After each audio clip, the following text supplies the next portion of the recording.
नमस्कार, ये है आवाज एट 9। आपके साथ मैं हूं विपिन भट्ट। शुरुआत करेंगे आज की हेडलाइंस के साथ। नोटबंदी ने रोकी इकोनॉमी की रफ्तार। चौथी तिमाही में जीडीपी गिरकर 6% पर। वित्त वर्ष 2017 में भी ग्रोथ 7% के आसपास सिमटी। ग्रोथ के आंकड़ों पर एक्सपर्ट्स की मिलीजुली राय। कुछ ने कहा नोटबंदी का ग्रोथ पर ज्यादा असर नहीं, तो कुछ बोले जॉबलेस ग्रोथ। एयर इंडिया के खरीदार मिलने में हो सकती है दिक्कतें। हमसे एक्सक्लूसिव बातचीत में एविएशन मंत्री ने कहा विदेशी हाथों में बेचने के विकल्प भी हैं खुले। जीएसटी में महंगे हो सकते हैं ज्वेलरी, हैंडीक्राफ्ट और बिस्किट। तीनों पर टैक्स का बोझ बढ़ाने के आसार। कल से महंगा होगा एसबीआई खाते से पैसे निकालना। एटीएम से पैसे निकालने पर भी लगेगा चार्ज। कुछ और सर्विसेज के लिए भी देने होंगे पैसे। नया शिखर छूने के बाद बाजार में रहा दबाव, लेकिन निफ्टी 9600 के ऊपर टिकने में रहा कामयाब। रामलला के दरबार में पहुंचे सीएम योगी। कहा बातचीत और सौहार्द के जरिए बनेगा अयोध्या में मंदिर। राजस्थान हाईकोर्ट का केंद्र को सुझाव, गाय को बनाए राष्ट्रीय पशु। सुनिए क्या कहा जज ने। इतने गुण हैं कि गाय को तो मेरी धार्मिक आस्था, मेरी हृदय से इसको नेशनल पशु घोषित किया ही जाना चाहिए।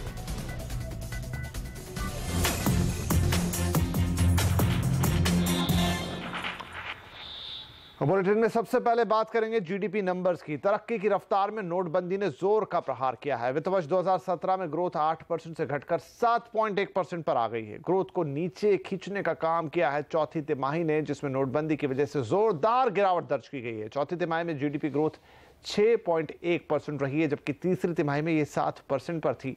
यानी चौथी तिमाही ने पूरे साल की ग्रोथ को खींचने का या नीचे खींचने का काम किया है। चौथी तिमाही में जीवीए ग्रोथ का भी बुरा हाल रहा। ये 5.6% रही, जबकि पूरे साल की बात करें तो जीवीए ग्रोथ 7.9% से घटकर 6.6% पर आ गई है। जीडीपी आंकड़ों पर और बातचीत करने के लिए अब हमारे साथ हैं हमारे बैंकिंग एडिटर प्रदीप पंड्या। तो प्रदीप, नोटबंदी ने ग्रोथ की रफ्तार पर जोर का ब्रेक लगाया है, क्या यह कहना सही है? ये जो जीडीपी और जीवीए के आंकड़े आए हैं उसमें चौथी तिमाही खास तौर पे काफी चौंकाने वाली रही है। काफी कम आंकड़े, काफी कम ग्रोथ देखने को मिली है। 5.5% के आसपास जीवीए ग्रोथ बहुत ही कमजोर है। लेकिन ध्यान देने वाली बात यह है कि पहली, दूसरी और तीसरी तिमाही के आंकड़े भी रिवाइज हुए हैं और खास तौर पे पहली और दूसरी तिमाही के आंकड़े बढ़े हैं। तो उस वजह से पूरे साल का आंकड़ा इतना बुरा नहीं है। जो पहले का अनुमान था उसी हिसाब से है। तो थोड़ा सा स्टैटिस्टिक्स यहाँ पे इन्वॉल्व है। लेकिन जब आप तीसरी तिमाही को, जब नोटबंदी हुई थी और चौथी तिमाही को कंपेयर करते हैं तो सवाल ये उठता है कि जिस तिमाही में नोटबंदी हुई उसके मुकाबले में भी मार्च की तिमाही और कमज़ोर कैसे हो सकती है। इसके जो एक्सप्लेनेशन सामने आ रहे हैं कि मुमकिन है कि काफ़ी हद तक तीसरी तिमाही में जो खरीदारी होनी थी, शॉपिंग होनी थी, कंजम्पशन होना था, वो हो चुका था क्योंकि दिवाली बीत गई थी।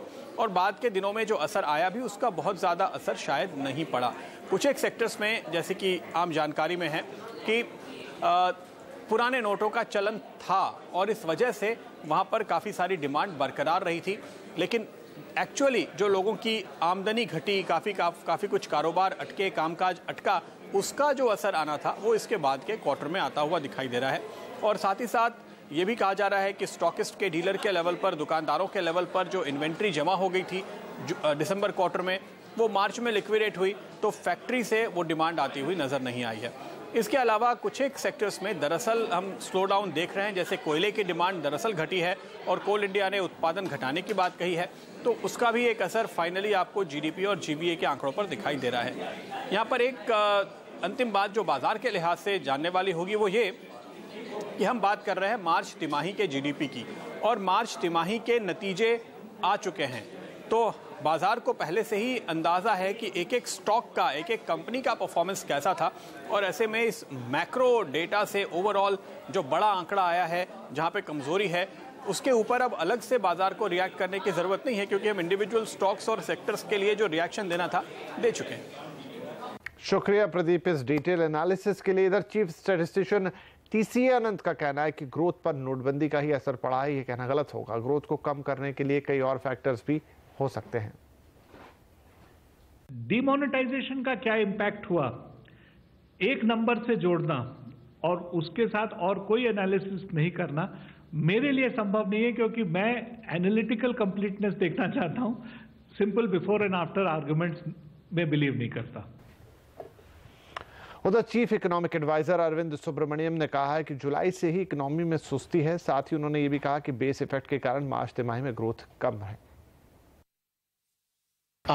It is true that for this year, over time, over the 4 quarters, there has been a deceleration in economic activity, in the growth of economic activity, which, according to the both the IIP and the National Income Accounts data, that deceleration has been happening since about July, and the slowdown in the 4th quarter also partly reflects base effects from last year. So that's the second point. I would say that, broadly the data are consistent with what we'd said in the monetary survey. I mean, we said very clearly that the quarter that you'd expect to be the weakest would be the 4th quarter. CRISIL के chief economist DK Joshi का कहना है कि ये GDP growth का सबसे निचला स्तर है, लेकिन आगे इकोनॉमी ऊपर की तरफ जाएगी। ये बात सच है कि गवर्नमेंट स्पेंडिंग और कृषि क्षेत्र की अच्छी परफॉर्मेंस के कारण जीडीपी ग्रोथ 7.1% में रहा है। बाकी और सेक्टर्स में स्लो डाउन हुआ है। जो ज्यादा स्लो डाउन है वो कंस्ट्रक्शन सेक्टर में देखा गया है और दूसरा फाइनेंशियल सर्विसेज में देखा गया है। उसके अलावा बाकी सेक्टर्स, प्राइवेट कंजम्पशन अभी भी काफी स्ट्रांग दिखाई दे रही है डेटा से।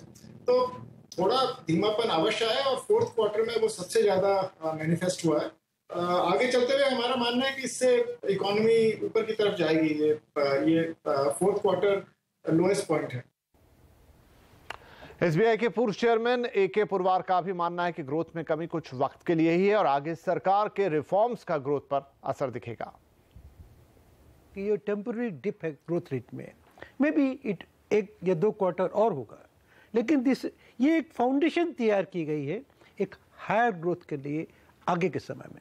और मेरे ख्याल में जो गवर्नमेंट ने हिम्मत करके एक काम किया है उसके पॉजिटिव इफेक्ट्स देश को 3 महीने या 6 महीने बाद हायर ग्रोथ रेट के रूप में जरूर मिलेंगे। जनपैक्ट के फाउंडर प्रमोद भसीन का मानना है कि नंबर भले ही कम हो, लेकिन चिंता की बात यह है कि ये जॉबलेस ग्रोथ है। ये टेम्पररी है। अब चाहे हम कहें कि इंडिया अपनी रैंक लूज कर गई है, फास्टेस्ट ग्रोइंग नेशन, 1 क्वार्टर के लूज कर जाए, मुझे नहीं लगता कि इस पे हमें कोई फिक्र की बात है।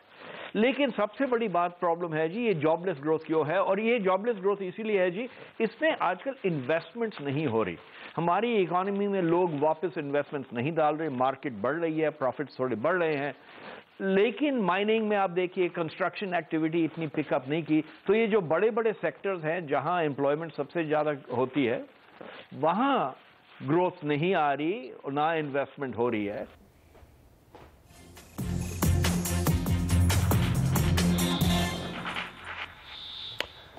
और अब बात करेंगे बाजार की, जहां जो उतार चढ़ाव के बीच एक सीमित दायरे में कारोबार हुआ। हालांकि कारोबार के दौरान सेंसेक्स और निफ्टी दोनों एक नए शिखर पर पहुंचे, लेकिन आखिरी घंटे में ऊपरी स्तरों से बिकवाली का हल्का दबाव दिखाई दिया। कारोबार के अंत में सेंसेक्स में और निफ्टी में हमने देखा मामूली गिरावट रही और लगभग कल के स्तर पर बंद हुए। Realty, capital goods, auto, pharma shares में आज हल्की खरीदारी रही। वहीं मेटल शेयरों ने आज बिकवाली का दबाव दिखाया।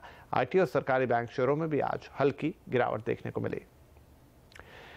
एयर इंडिया को खरीदने के लिए कोई बकरा नहीं मिल रहा है। एविएशन मंत्री गजपति राजू ने नेटवर्क 18 से एक्सक्लूसिव बातचीत में यह कहा कि नेशनल कैरियर की माली हालत अब ऐसी नहीं है कि उसे बहुत दिनों तक ढोया जा सके। साथ ही उन्होंने ये भी कहा कि वो एयर इंडिया को किंगफिशर एयरलाइन नहीं बनने देना चाहते।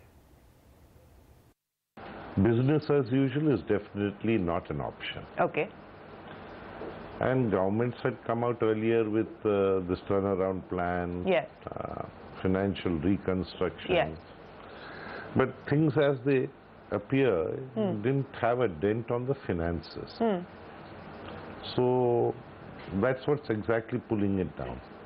But the luxury of indefinite time is also run out. Okay. So some decision has to come about. Hardly any bakras around, so get one is difficult. With a company that size, not having say an operating profit of only that much is no profit at all. what we need in government to is come to some conclusion. Personally, I would like it to survive. I don't want Air India to go the Kingfisher way. अगर आप SBI के ग्राहक हैं तो ये खबर आपके बेहद काम की है, क्योंकि कल से यानी 1 जून से बैंक की कुछ सर्विसेज महंगी होने जा रही हैं। तो क्या महंगा होगा बताने के लिए हमारे साथ है हमारी सहयोगी कविता थपलियाल। कविता, एसबीआई की कौन कौन सी सर्विसेज महंगी होंगी और कितनी महंगी? यहाँ पे काफी अहम सर्विसेज महंगी होने जा रही है उन तमाम एसबीआई के ग्राहकों के लिए। सबसे पहले अगर मैं आपको बताऊं, अगर आप अपने खाते से पैसा निकालना चाहते हैं तो जो मुफ्त की सीमा होती है 4 बार की, तो आप उसका इस्तेमाल कर सकते हैं मुफ्त में। लेकिन अगर आप 4 बार से ज्यादा पैसे निकालते हैं अपने एसबीआई के खाते से तो आपको प्रति ट्रांजैक्शन कम से कम 50 रुपए और साथ में सर्विस टैक्स भी देना पड़ेगा। उसके बाद आते हैं एटीएम से पैसा निकालने पर। एटीएम से आप पैसा निकालते हैं, अगर आप एसबीआई के एटीएम से ही पैसा निकालते हैं तो 4 बार मुफ्त में निकाल सकते हैं। उसके बाद अगर आप एसबीआई के ही एटीएम से 4 बार से ज्यादा यानी मुफ्त सीमा से ज्यादा पैसे निकालते हैं तो आपको प्रति ट्रांजैक्शन 10 रुपए और सर्विस टैक्स देना होगा। लेकिन अगर आप दूसरे बैंक के एटीएम में एसबीआई का कार्ड लेकर पैसे निकालते हैं तो उसमें भी मुफ्त सीमा से अगर आप ज्यादा बार पैसे निकालते हैं तो आपको प्रति ट्रांजैक्शन 20 रुपए देना होगा, साथ में आपको सर्विस टैक्स भी देना होगा। तो ये तो बहुत ही अहम बदलाव किए गए हैं और ये नियम जो है तुरंत प्रभाव से लागू हो जाएंगे, यानी 1 जून से ही, कल से ही। लेकिन इसके अलावा अगर आप मास्टर कार्ड और वीजा कार्ड चाहते हैं कि बैंक आपको दे तो उसके लिए भी बैंक आपसे पैसे लेगा, आपको चार्ज करेगा। केवल रुपए डेबिट कार्ड ही है जो आपको मुफ्त में जारी किया जाएगा। उसके बाद आते हैं एसबीआई बड़ी के ऊपर, जो कि एसबीआई का ई वॉलेट है। अगर आप इस ई वॉलेट का पैसा एटीएम से निकालते हैं तो यहां पर भी आपसे बैंक पैसा लेगा और ये जो राशि है लगभग 25 रुपए तक जा सकती है। और आखिर में आपको बताया, अगर आप पुराने नोट, अपने कटे फटे नोट बदलवाना चाहते हैं तो इसके लिए भी बैंक आपसे चार्ज करेगा।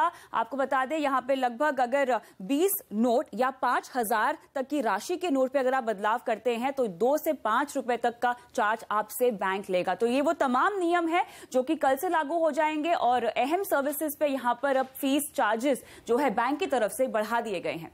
शुक्रिया कविता। और बात करेंगे जीएसटी की। जीएसटी लागू होने के साथ ही सोने, हैंडीक्राफ्ट और बिस्किट्स पर टैक्स का बोझ बढ़ सकता है। गोल्ड पर 5% और सभी ब्रांडेड बिस्किट पर 18% तक जीएसटी लग सकता है। हैंडीक्राफ्ट और फर्नीचर भी महंगे हो सकते हैं। देखिए रिपोर्ट। चाय के साथ बिस्कुट का मजा थोड़ा कड़वा हो सकता है क्योंकि जीएसटी के तहत सभी तरह के बिस्कुट पर टैक्स लगाने की तैयारी है। सूत्रों के मुताबिक जीएसटी के तहत रेट तय करने वाली केंद्र और राज्य सरकार के अधिकारियों की टीम यानी फिटमेंट कमेटी का प्रस्ताव है कि हर गैर ब्रांडेड बिस्कुट जो 100 रुपए प्रति किलो से कम पर बिक रहा है उस पर 12% का टैक्स लगाया जाए। फिलहाल केंद्र सरकार की तरफ से ऐसे बिस्कुट पर कोई टैक्स नहीं लगता है। हाँ, राज्य सरकारें कहीं 4% तो कहीं 14.5% वैट लगाती हैं। यानी इस प्रस्ताव को मान लिया गया तो बेकरी में मिलने वाला बिस्कुट हो या फिर दुकानों में खुले में मिलने वाला बिस्कुट महंगा हो जाएगा। प्रस्ताव ये भी है कि अगर बिस्कुट ब्रांडेड है तो उस पर 18% जीएसटी लगाया जाए, चाहे उसकी कीमत 100 रुपए प्रति किलो से कम हो या ज्यादा। फिलहाल 100 रुपए प्रति किलो से ज्यादा कीमत वाली बिस्किट पर 6% एक्साइज और 6 से 14.5% वैट अभी लगता है, चाहे वो ब्रांडेड हो या गैर ब्रांडेड। हालांकि बिस्कुट बनाने वाली कंपनियां इस बात का जोर लगा रही हैं कि सस्ते बिस्कुट पर 12% नहीं, जीएसटी के तहत सिर्फ 5% का टैक्स लगाया जाए। लेकिन मामला सिर्फ बिस्कुट तक ही सीमित नहीं है। फिटमेंट कमेटी तो यहां तक चाहती है कि हैंडीक्राफ्ट को भी टैक्स के दायरे में लाया जाए और गोल्ड पर 5% का टैक्स लगाया जाए जीएसटी के तहत।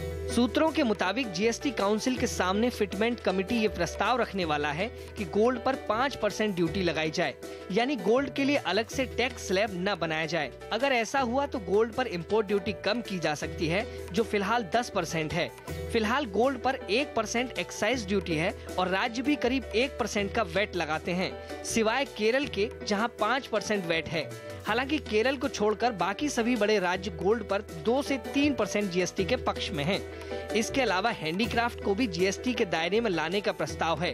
फिलहाल इस पर कोई एक्साइज ड्यूटी नहीं है। इसी तरह फर्नीचर, चाहे हाथ से बना हो या मशीन से, एक समान 28% टैक्स जीएसटी का प्रस्ताव है।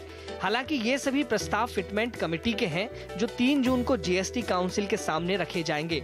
अगर राज्यों के बीच सहमति बनी तो इसे मंजूर किया जाएगा। लक्ष्मण रॉय, दिल्ली। और यूपीएससी नतीजों का ऐलान, किसने मारी बाजी, देखिए इस ब्रेक के बाद।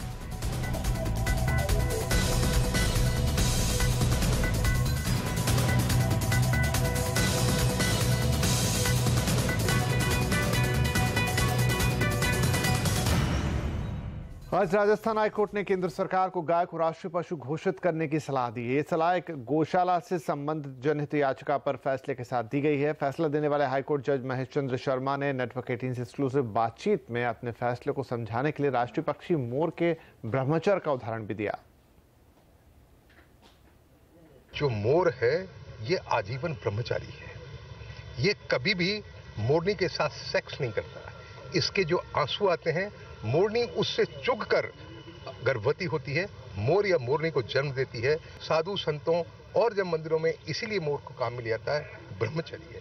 ठीक उसी प्रकार गाय के अंदर इतने गुण हैं कि जो मैंने पहले आपको वर्णन किया, ये इतने गुण हैं कि गाय को तो मेरी धार्मिक आस्था, मेरी हृदय से इसको नेशनल पशु घोषित किया ही जाना चाहिए। यूपीएससी की सिविल सर्विस परीक्षा 2016 के नतीजे घोषित हो गए हैं। कर्नाटक की के.आर. नंदिनी ने इस परीक्षा में टॉप किया है। वहीं दूसरे नंबर पर अनमोल शेर सिंह बेदी और तीसरे नंबर पर गोपाल कृष्ण रेनांकी के नाम हैं। कुल 1099 उम्मीदवारों ने इस परीक्षा को पास किया है। इनमें से 180 आईएएस, 150 आईपीएस और 45 आईएफएस के रूप में चयनित किए गए हैं। कुल 1099 उम्मीदवारों में सामान्य वर्ग के 500, ओबीसी के 347, एससी कैटेगरी के 163 और एसटी के 89 उम्मीदवारों ने सफलता हासिल की है। और क्या आपको पता है काफेफे का मतलब क्या है? पूरी दुनिया में छाया हुआ है ये सवाल, तो इसका राज जानना है तो बने रहिए हमारे साथ।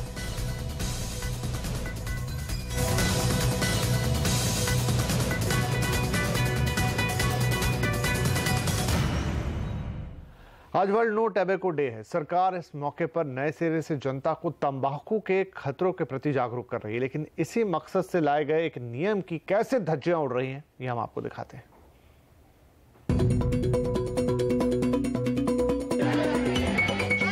देश के स्वास्थ्य मंत्री खुद तंबाकू के खिलाफ सड़क पर उतर आए हैं। सिगरेट और तंबाकू से लोगों को दूर रखने की कोशिश में सरकार लगातार इन्हें महंगा कर रही है।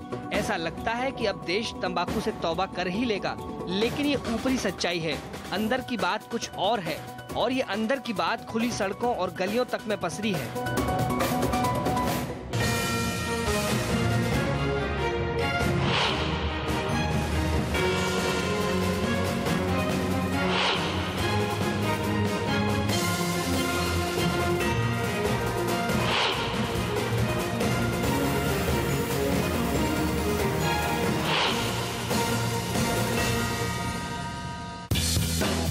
देख रहे हैं इन सिगरेट के डब्बों को। इन डब्बों में से किसी पर भी पिक्टोरियल वार्निंग नहीं है, एमआरपी नहीं है, जबकि देश में नियम है सिगरेट के डिब्बों पर चित्र से चेतावनी देनी होती है। तंबाकू से कैंसर हो सकता है, किसी की नजर से चेतावनी छूट न जाए, इसलिए सिगरेट पैक के 85% हिस्से पर ये चित्र होना चाहिए। तो फिर ये सिगरेट कहाँ से आई? मेरे हाथ में इस वक्त आपको 2 सिगरेट पैक नजर आ रहे होंगे। एक ये है जिसमें आपको 85% तक पिक्टोरियल वार्निंग नजर आएगी, जो साफ तौर पे कह रही है कि धूम्रपान से कैंसर होता है। जबकि इस हाथ में जो पैक है उसमें आपको किसी भी तरह की कोई भी वार्निंग नजर नहीं आ रही होगी, जो ये कह रही हो कि धूम्रपान से कैंसर होता है। साफ तौर पे ये स्मगल्ड प्रोडक्ट है, भारत में अवैध तरीके से लाया गया है, क्योंकि भारत में कोई भी सिगरेट पैक बिना 85% वार्निंग के बिक नहीं सकता है। दरअसल ये सिगरेट तस्करी के जरिए आई है। आप देश के किसी भी कोने में जाइए, पान दुकानों पर बिन चेतावनी वाली सिगरेट मिल जाएगी।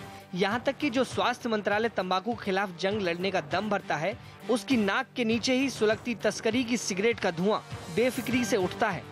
ये स्वास्थ्य मंत्रालय की दीवार 4 दीवारी से सटी हुई एक दुकान है, जहाँ पर आपको खुले तौर पर जो स्मगल्ड की हुई सिगरेट है वो बिकती हुई नजर आ जाएगी। आप ऐसे जानना चाहेंगे कि ये जो सिगरेट यहाँ पर आपकी दुकान पे दिख रही है, ये आप कहाँ से लेकर आए हैं?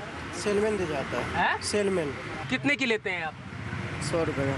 100 रुपए की। और जो आईटीसी की है, जो बाकी और कंपनियों की है जिस पर चेतावनी रहती है, वो सिगरेट कितने की आती है? वो 140 रुपए का आता है। क्यों सस्ती होती है पता है? बाहर का है इसलिए। उस पर टैक्स नहीं चुकाया जाता है, आपको मालूम है?